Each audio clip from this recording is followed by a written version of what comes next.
mul on näiteks üks joogapraktik, kes mul tunnis käib, tema tuli joogasse sellepärast, et tal olid ärevuse häired, keskendumise raskused ja ta lootis nagu leida sealt seda nagu leevendust. Ja leidis? Ta sai aru, et jooga ei ole selline lahustuv kohvi, kiire. Ja see joogapraktika, mida ta nüüd on praktiseerinud, on viinud ta nagu sinna juurde, et ta on hakanud rohkem enesele teadvustama kahte põhilist asja. Üks on see, et midagi,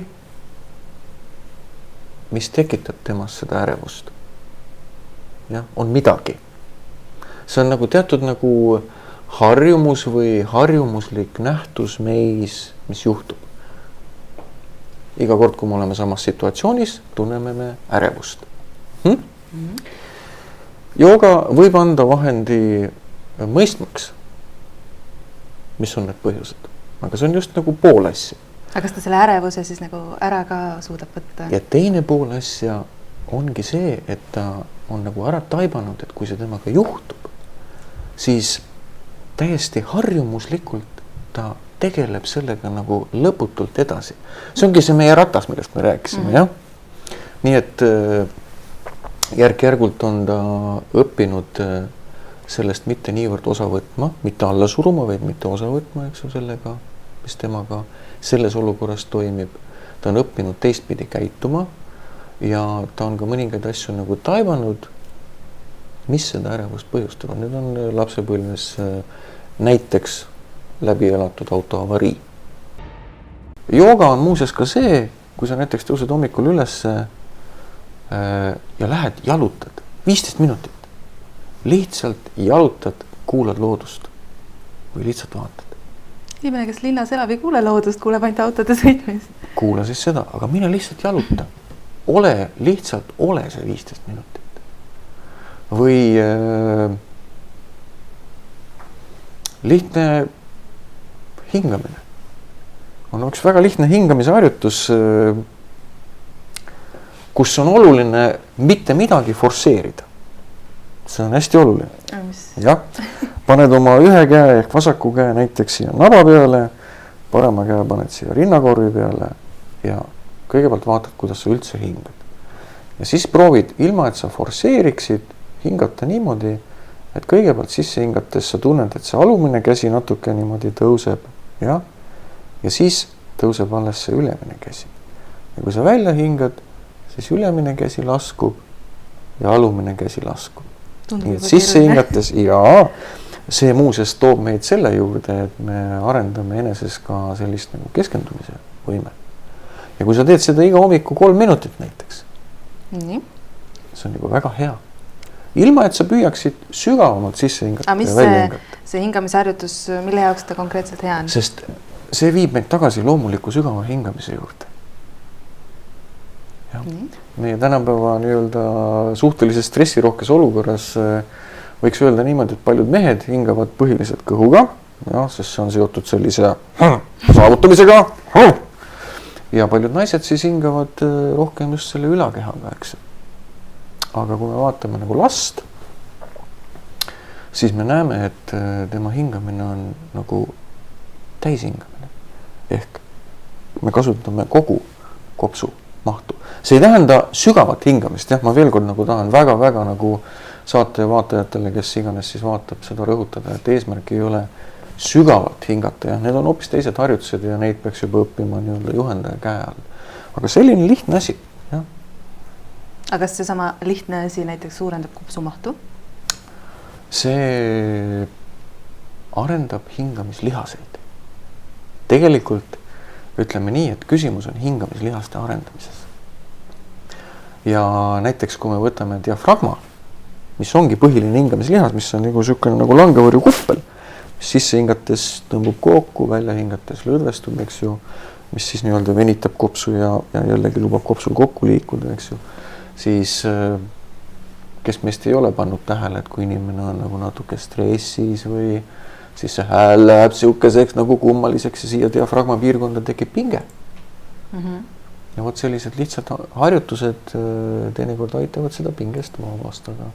Ja kõige lihtsam asi muuses selle pinge vabastamiseks on lihtsalt naermine.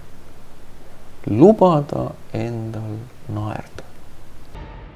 Võite katsetada väga lihtsat asja samuti, et lõpetage söömine siis, kui te tunnete ennast veel kergelt. Et siis mitte kõhtu täis süüa. No me ju tegelikult tihti kompenseerime. Et küsimus on selles, meil ei ole nälga, meil on isu. Ja. Nälg ja isu on täiesti erinevad asjad.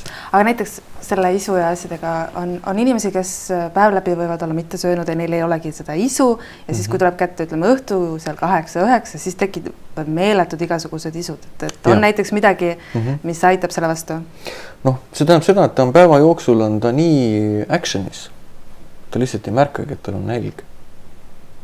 No ja õhtul pole ka väga mõistlik siis kugistama hakata, aga mis siis nagu teha tuleks? No võib-olla tuleks katsetada lihtsalt võtta aeg maha ja minnagi lõunaaeg natuke süüa. Ja siin on nagu hea näide, noh meie siin enda, ütleme, joogapraktikute sellisest kogemusest, et näiteks inimene, kui ta hakkab joogat praktiseerima, ta nagu hakkab mingit päevarežiimi looma, siis ta järsku avastab, et issand, ta väsinud, teda puhata, ta magada. Tegelikult ta on nagu see Duracell'i jänes olnud kogu aeg rakkes, eks ju, et ta on absoluutselt ignoreerinud oma keha signaale, et tegelikult keha vajaks puhkust. No võtke tänapäeva sport. Nii. Noh, see pole ju kuigi saladus, et saavutusi sooritatakse, olles eelnevalt tarbinud valuvaigisteid ja igasuguseid kreeme. Dopinguid. Me ei räägi dopingutest, me räägime sellest, et kuidas suruda maha keha see signaal, et tegelikult keha on üle treenitud, ta on vigastatud, eks. Ja kui see muutub krooniliseks, loomulikult on tagajärjeks põletik. Ega siis su keha tahab ellu ja ega ta siis loll ei ole. Su keha on lõpmata intelligentne. Ja, ta võtab ikka lõpuks selle aja, et stopp.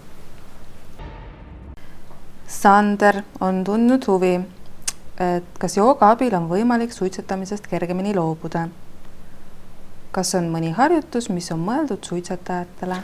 Sander, kui sa nüüd vaatad, siis ma jagan sinuga oma isiklikku kogemust. Ja sa võid proovida, ma ei anna sulle garantiid, et see võib aidata. Aga olen ka mina olnud see, kes kunagi tehnikumi ajal suitsetas 2 aastat ja peale sõjaväge, ma hakkasin küll suitsetama peale sõjaväge, suitsetasin 5 aastat. Ja siis ma tundsin, et see ei ole nagu minu jaoks. Ja siis ma jätsin umbes selle 5 aasta sees juba, jätsin 2 aastat seda suitsetamist kogu maha. Ja ma usun, et nii nagu sinagi, Sander, tegin minagi neid hetki, kus ma viskasin poolikuid pakke minema ja tegin viimaseid suitsusid ja homme jätsin maha ja kõik see edasi. Ja minu puhul juhtus see asi, et ma lihtsalt ühel hetkel, mul oli selle eest väga suur riid oma elukaaslasega ja ma ütlesin, et tead, ma suitsetan siis, kui ma tahan. Ja siis ma haarasin sellest kinni, mida ma ütlesin. Ja mul hakkas nagu huvi tekkima, et kui tihti ma siis tegelikult tahan seda suitsu teha. Ma pean nagu silmas seda, et kui tihti ma siis tõesti lähen, võtan selle suitsu, panen selle põlema, naudin seda, sest ma tõesti tahan seda. Ja kui tihti see on midagi, mis minuga lihtsalt juhtub. Ja siis ma avastasin, et seda ei olegi väga palju. Ja teine asi, mulle tundub, vähemalt minu kogemus oli see, et kui ma jätsin suitsetamisi maha, kui ma jätsin neid maha, jah, maha on alati lihtne jätta, katsuse mitte hakata tegema, eks. Siis ma jätsin maha kõik selle, mis sellega kaasnes.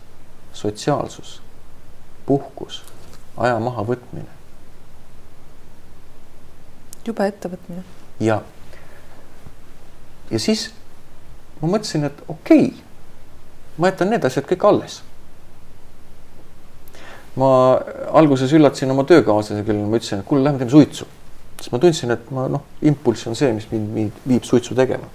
Ja samal ajal siis ma vaatasin, kui ma läksin nendega õue, et kas ma tahan ka suitsu teha. Ja siis, kui ma õue jõudsin, tegelikult ma avastasin, et ma tahtsin lihtsalt aja maha võtta.